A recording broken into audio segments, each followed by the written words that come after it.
Today we are focusing on the Huliaipole direction, where the operational tempo has shifted dramatically over the past 72 hours.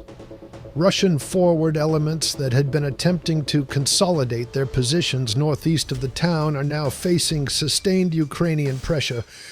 What initially appeared to be routine positional fighting has evolved into a coordinated Ukrainian assault that is now placing significant strain on the integrity of the Russian defensive grid in this sector.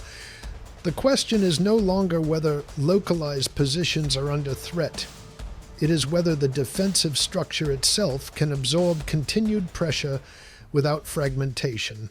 Before armored units moved forward, the battlefield was shaped methodically. Ukrainian forces intensified drone reconnaissance and FPV strike operations across the tree lines and trench systems east of Huliaipole. Supply vehicles, communication nodes, and exposed infantry positions were systematically targeted. At the same time, Ukrainian artillery increased counter-battery pressure, forcing Russian guns to displace more frequently. This had two effects. It degraded Russian fire coordination and reduced their ability to deliver sustained defensive barrages. Rather than launching an immediate breakthrough attempt, Ukrainian command prioritized weakening cohesion first. This preparation phase lasted days, and it set the conditions for what followed. The breakthrough did not occur along the most fortified line. Instead, Ukrainian forces targeted the junction area between two Russian defensive subsectors, a seam that required coordination between separate battalion groups. These junctions are structurally vulnerable. They depend heavily on communication speed and rapid reinforcement. Recent sustained electronic warfare activity in the area complicated Russian command and control. This created short reaction windows, and Ukraine exploited them. Armored units were then committed through this weakened corridor. Ukrainian armored elements advanced under artillery cover, moving rapidly to minimize exposure to loitering munitions.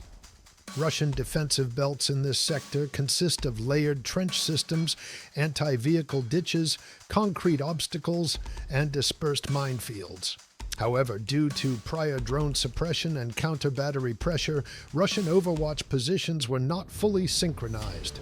Armored vehicles were able to close distance before Russian anti-tank teams could reposition. Infantry dismounted directly into forward trench networks, initiating close quarters clearing operations.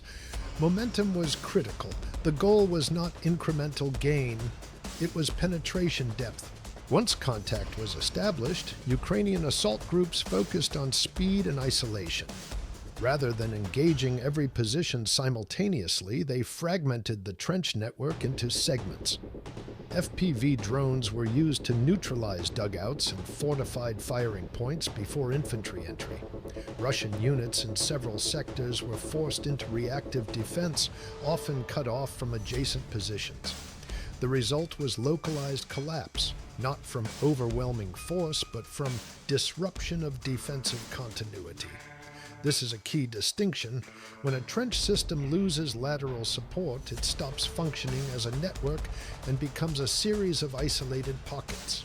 Russian command attempted to stabilize the situation with limited counterattacks aimed at narrowing the penetration corridor. Mechanized elements were redirected from secondary positions to reinforce the threatened flank. However, this redeployment exposed additional weak points. Ukrainian drone surveillance detected movement early, enabling preemptive artillery engagement. The counterattack failed to restore a continuous defensive line. Instead, it widened the area of instability. In certain subsectors, Ukrainian forces advanced several kilometers beyond the initial defensive belt. More importantly, they disrupted Russian preparation for future offensive actions in this direction. Logistical routes feeding forward units are now under increased surveillance and fire risk. This forces Russian command to redistribute reserves, thinning defensive density elsewhere. The effect is cumulative. Each forced redeployment increases vulnerability in adjacent sectors. What makes this development significant is not the distance gained. It is the structural implication. Russian defensive architecture relies on layered stability. If one segment weakens, adjacent sectors must compensate. But reserves are finite. Sustained pressure in Huliaipole now creates a dilemma: reinforce here and weaken elsewhere, or risk deeper penetration. Either choice carries cost. For the first time in weeks in this sector, Ukraine appears to be dictating tempo. Russian forces are responding rather than shaping. This initiative shift alters planning cycles. It compresses Russian reaction time and forces defensive adaptation under pressure. In modern maneuver warfare, initiative is often more decisive than raw territorial gain. The developments near Huliaipole demonstrate how coordinated pressure across domains, drones, artillery, armor, and maneuver can erode even layered defenses. This is not yet a full operational breakthrough, but it is a measurable weakening. And in a conflict defined by endurance, even controlled fractures can change strategic trajectories. If this pressure is maintained, the integrity of the Russian defensive line in this sector will remain under sustained threat.